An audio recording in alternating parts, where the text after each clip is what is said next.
এখানে তাহলে কত টাকা খরচ করছিলেন চাচা? প্রায় 1 কোটির মতো খরচ হয়েছিল। 1 কোটি টাকা খরচ করছিল? 1 কোটি টাকা তো মনে উঠাইতে পারেনি না? এটা এখানকার মালিক কে ছিল? কোথাকার? আমাদের চৌহালির নাকি ঢাকার? আসসালামু আলাইকুম কাকা, ভালো আছেন? হ্যাঁ, খুব ভালো আছি। এই যে এখানে চরের মাঝখানে আপনি কাজ করতেছেন, এখানে কি সাপ টাপ বের হয় না? সাপও বাইরে হয়, সাপ হিয়াল। আল্লাহ, তাহলে তো আপনাকে আক্রমণ করবে শিয়াল সাপে। সাপ হিয়াল মানে সবই আছে। আমাদের বাংলাদেশে এটা মরুভূমি এলাকা হয়েছে, সৌদি আরবের মতো না কাকা? মানে কেউ কোনো করতে পারতেছে না, কোনো সমস্যা হইতেছে না। হ্যাঁ, এখানে কি এখনো চালু আছে? ওটা আগে চালু ছিল, এখন বন্ধ করছে। ও, এখন বন্ধ করছে না?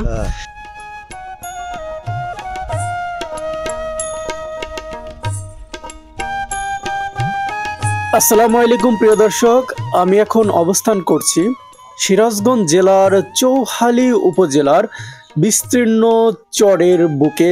দাঁড়িয়ে আছে একটি ছোট টংঘর, যেন শূন্যতার মাঝে রঙের এক টুকরো হাসি। চারদিকে নেই কোনো বাড়িঘর, নেই কোনো মানুষের কোলাহল, শুধু নীরবতা, সাদা চাদরে মোড়ানো একদম নির্জন এলাকা। বাতাসে দোল খায় চর অঞ্চলের সবুজ ঘাস, দূরে বয়ে চলেছে যমুনার শান্ত জলধারা। হ্যাঁ প্রিয় দর্শক, আমাদের চৌহালি উপজেলার প্রত্যেকটা মানুষের একটি প্রশ্ন যে চরের মধ্যে কেন এই টংঘরটি বানানো হয়েছে। আজকে আমি দেখানোর চেষ্টা করব যে কি কারণে এই দুর্গম চরের মধ্যে একটি টংঘর বানিয়ে রেখেছেন চৌহালির মানুষ। আমি সরাসরি সেই টংঘরে যাব এবং সেখানে গিয়ে আপনাদের আমি সব কিছু বিস্তারিত জানানোর চেষ্টা করব। আমার এই সম্পূর্ণ ভিডিওতে আপনারা জানতে পারবেন চৌহালির বুকে, চৌহালির চরে কেন এই টংঘর বানানো হয়েছে। এটা কি আসলে বসবাস করার জন্য নাকি মানুষের বিশ্রামের জন্য? কারণ এই চরের ভিতরে অনেক কৃষক কাজ করে ক্লান্ত হয়ে যায় বা ঝড় বৃষ্টির কবলে পড়লে এখানে কি আশ্রয় নেয়। হ্যাঁ প্রিয় দর্শক, আমি সরাসরি এক চাচার সাথে কথা বলে আপনাদের বিস্তারিত জানাবো। আসসালামু আলাইকুম কাকা, ভালো আছেন? হ্যাঁ, খুব ভালো আছি। এই যে এখানে চরের মাঝখানে আপনি কাজ করতেছেন, এখানে কি সাপ টাপ বের হয় না? সাপও বাইরে হয়, সাপ হিয়াল। আল্লাহ, তাহলে তো আপনাকে আক্রমণ করবে শিয়াল সাপে। সাপ হিয়াল মানে সবই আছে। আমাদের বাংলাদেশে এটা মরুভূমি এলাকা হয়েছে, সৌদি আরবের মতো না কাকা?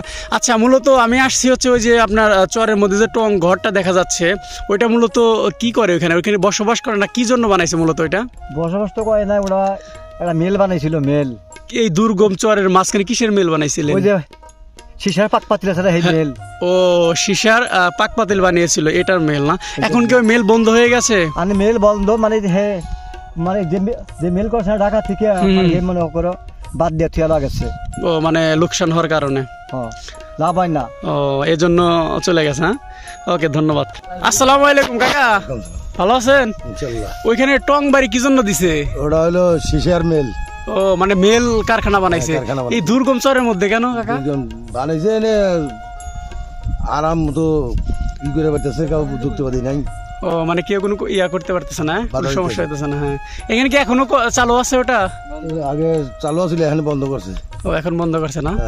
তো আমি আসলে দূর থেকে দেখছিলাম যে আসলে চরের মাঝখানে আশেপাশে কোথাও বাড়িঘর নেই, কিন্তু ওইখানে একটা টং ঘরের মতো সিস্টেম। তাই ভাবলাম এটা আমার প্রিয় দর্শককে সবাইকে দেখাই।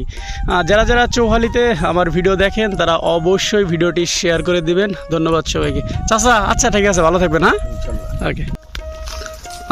অলমোস্ট আমি একদম কাছাকাছি চলে এসেছি সেই ঘরের। দেখতে পাচ্ছি এখানে দূরে থেকে দেখেছিলাম একটি ঘর, কিন্তু না, এখানে দুইটি ঘর আছে।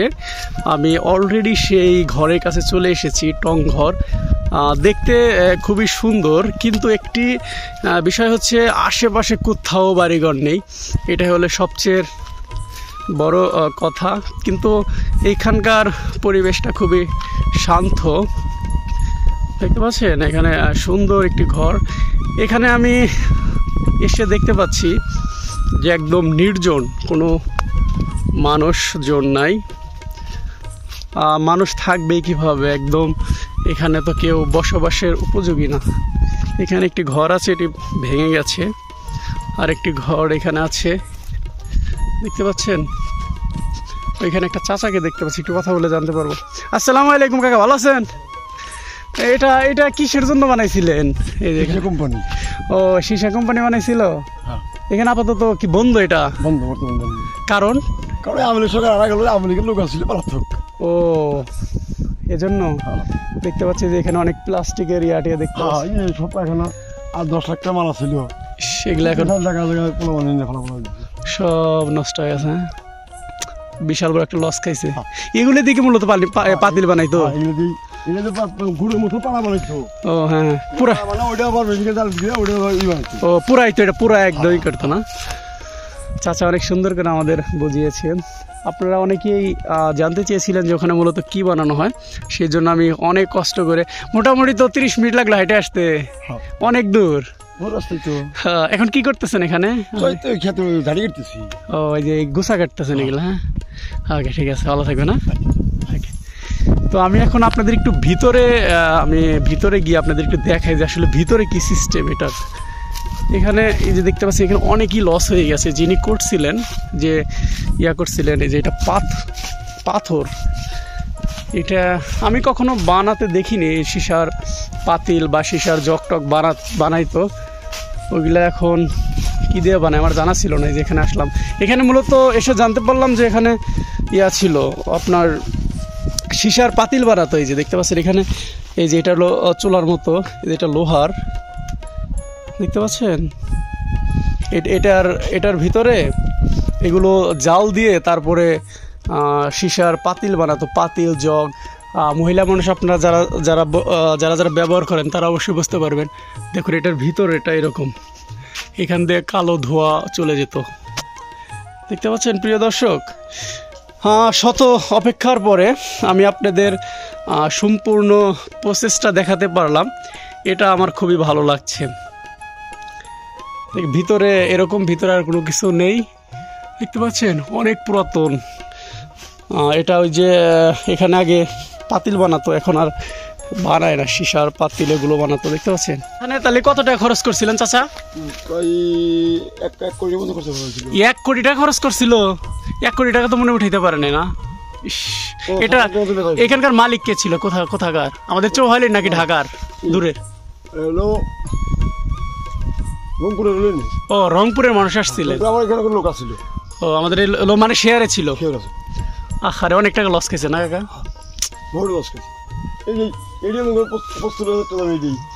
এই লোহাটার দাম 45,000 টাকা না? এটা রাখে গেছে, নিয়ে গেলে তো বিক্রি করতে পারতো। কেউ নিয়ে যায় সরে থেকে। হ্যাঁ যাক, আমাদের চৌহালির মানুষ অনেক ভালো, আমি জানি।